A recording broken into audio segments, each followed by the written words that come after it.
Existe uma parcela significativa da população brasileira que acredita em uma ilusão.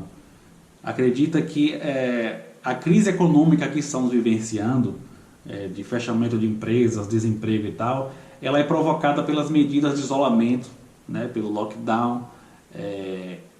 Essa ilusão ela existe muito por conta da falta de informação, mas também por conta de diversas postagens sensacionalistas que rodam aí pelo Facebook, pelo WhatsApp, pelas redes sociais, e isso também tem uma influência grande. Então a perspectiva desse vídeo é esclarecer esse ponto. Para início de conversa, eu acho necessário demarcar aqui o seguinte: olha, se os hospitais estão colapsados ou com ameaça de colapso, vai ter medida de isolamento social, vai ter lockdown. Porque qualquer coisa diferente disso é completamente desumano. Não se pode permitir, nós não podemos aceitar ou naturalizar, né, que pessoas simplesmente morram do lado de fora dos hospitais sem ter a oportunidade de um atendimento, sem ter a oportunidade de ir para ventilação mecânica ou de ir para intubação, sem ter a oportunidade de tentar sobreviver. Nós não podemos naturalizar isso e aceitar isso. Isso é completamente desumano. Então, se o presidente da República, se o governo federal não puxa esse isolamento, quem vai puxar vai ser os governadores, os prefeitos mesmo, ok? E aí vem aquele argumento que muita gente está utilizando, sobretudo eleitores de Bolsonaro, para dizer o seguinte: mas não adianta salvar as pessoas do Covid e condenar elas a morrer de fome, condenar elas à miséria por conta do desemprego gerado pelo isolamento social, então tem que acabar com o isolamento, acabar com o lockdown para poder salvar a economia também.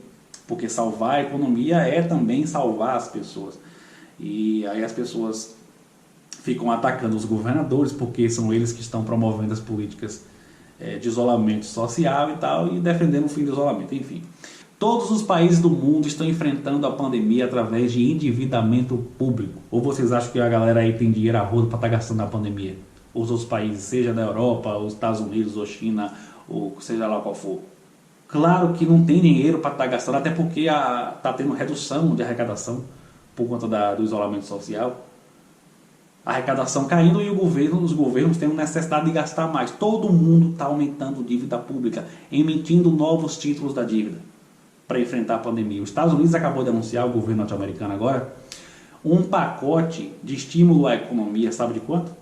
1,9 trilhões de dólares com T de tapioca. Sim. E vocês acham que eles tinham esse dinheiro lá no orçamento sobrando? Tinha aqui, ó, achamos um orçamento aqui sobrando mais de $1 trilhão, vamos gastar com a pandemia. Não.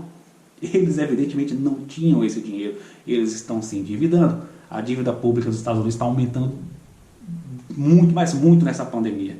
Porque é a única forma que existe para você enfrentar essa situação, oferecendo dignidade para as pessoas, tratando as pessoas com o mínimo de humanidade, né? Que, se você vai fechar as empresas, porque precisa fechar as empresas, você precisa ajudar essas empresas. Então, além de auxílio emergencial, é necessário que o governo ajude as empresas para elas não quebrarem. Isso é básico, gente. Salvar as empresas é tão básico quanto oferecer auxílio emergencial. Isso é uma coisa que precisa ser dita. Isso está sendo feito em vários outros países aí. No Brasil foi feito também, mas de maneira tímida. O governo precisava ser mais incisivo. É claro que aumentar a dívida pública tem efeitos colaterais, sem dúvida. Eu falei sobre isso aqui em outro vídeo, mas esse é um momento muito particular que o mundo inteiro está vivenciando. Então a maneira como os países estão lidando com isso vamos se endividar agora, depois a gente resolve, vamos salvar vidas agora, depois a gente vê o que vai fazer com a economia. Claro que você tem que gerir esse endividamento, não é sair gastando de maneira desordenada, porque depois você vai ter um pepino para resolver lá na frente. Você tem que gerir esse endividamento. O Brasil está se endividando para lidar com a pandemia. Sim, eu fiz um vídeo falando sobre o rombo fiscal do ano passado, de cerca lá de 800 bilhões. Acontece que a gestão da pandemia aqui é muito ruim. Dava para gastar melhor e dava para arrecadar mais. Ou seja, dava para ajudar mais as empresas.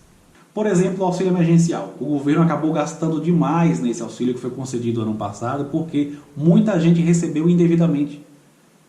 O TCU fez um levantamento aí, eu vou até botar o link aqui na descrição, mostrando que cerca de 7 milhões de pessoas receberam indevidamente esse auxílio. E o rombo gerado por isso aí é cerca de 56 bilhões de reais. Claro que eu não sou iludido ao ponto de achar que dá para fazer um pente fino perfeito e evitar todas as fraudes aí. Não, algumas fraudes vão existir, um certo número de fraudes vai existir, não tem jeito. Só que 7 milhões é muita coisa, ou seja, o auxílio emergencial concedido ano passado foi mal gerido, foi mal fiscalizado. A coisa foi muito frouxa, daria para fazer muito melhor do que foi feito. E se fosse bem gerido, se houvesse uma fiscalização eficiente, sobraria aí, sei lá, uns 10, 15, 20 bilhões aí para poder gastar em outras coisas. Outra coisa, por que o governo está nesse momento taxando os ricos e a classe média alta para poder ajudar nessa pandemia, ajudar na arrecadação? Aqui no Brasil nós temos muito espaço para fazer isso, porque a nossa estrutura tributária ela é altamente regressiva, né? Quanto menor a renda da pessoa, mais ela paga impostos de forma proporcional, né? Quanto maior a renda, menos ela paga impostos de forma proporcional. Temos muito espaço para fazer isso aqui no Brasil, né? Criar impostos para pegar essa faixa da sociedade, né? essa parcela da sociedade. Inclusive, dava para fazer uma mini reforma tributária criando novos impostos de forma provisória, porque dessa forma seria mais fácil passar pelo Congresso, né? Impostos aí para valer por 2 anos, podia criar imposto sobre dividendos, que tem um potencial de arrecadação aí de cerca de algo entre 50 e 60 bilhões por ano. Podia criar aí uma nova alíquota de imposto de renda de 35% para as rendas mais altas, ali, salários mais elevados. Podia criar imposto federal aí sobre heranças e doações. Tudo isso aí juntando, aí, enfim, eu estou aqui jogando ideias. Tudo isso aí juntando dava para fazer uma arrecadação aí anual de entre 80 e 100 bilhões de reais por ano. Foi até redundante aqui, mas enfim. Mas por que o governo federal não está fazendo isso? Temos espaço para fazer isso, para botar essa parcela da sociedade para poder pagar mais impostos. E por fim, assim, o principal. Nós poderíamos estar nesse momento no caminho, trilhando o caminho de saída da pandemia, com os gráficos apontados para baixo, de número de mortes, de novos infectados e tal, mas os gráficos estão apontados para cima, né? Número de mortes aumentando, quantidade de novos casos e tal. Estamos hoje no pior momento da pandemia, depois de mais de um ano. Mais de um ano de pandemia no Brasil e hoje é o pior momento. Não precisaríamos estar nessa situação tão grave. E o governo federal tem uma parcela grande de culpa nisso aí. Bolsonaro, desde o início da pandemia, que dá declarações contra o isolamento, diversas declarações contra o isolamento, e óbvio, estamos falando do presidente da República. O chefe da nação, o presidente da República, o político mais importante do país, discursar contra o isolamento social, é evidente que isso tem um poder, um potencial de influenciar a população muito grande, até porque os seguidores de Bolsonaro são bem fanáticos, assim, em sua grande maioria.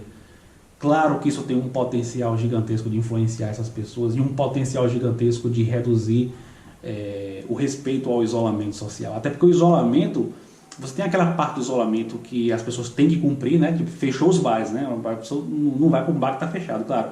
Essa parte do isolamento todo mundo tem que cumprir. Mas existe aquela parte voluntária do isolamento, que é você evitar reunião de amigos, evitar reunião familiar, né? Com muitos familiares juntos ali e tal. Existe aquela parte voluntária do isolamento que é extremamente importante também.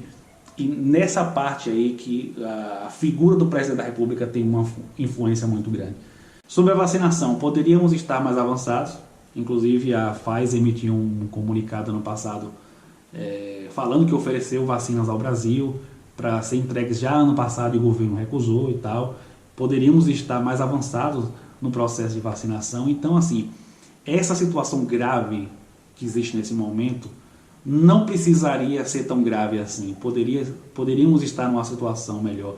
Então, essa necessidade que existe até hoje de ajudar as empresas, porque continua tendo lockdown em várias cidades, essa necessidade que ainda existe de oferecer um novo auxílio emergencial, poderia não existir. Então, houve um descaso e uma incompetência muito grande do governo federal na gestão da pandemia. Isso é tudo. Se você gostou, dá um joinha, se inscreve no canal, compartilha aí bastante também nas redes sociais.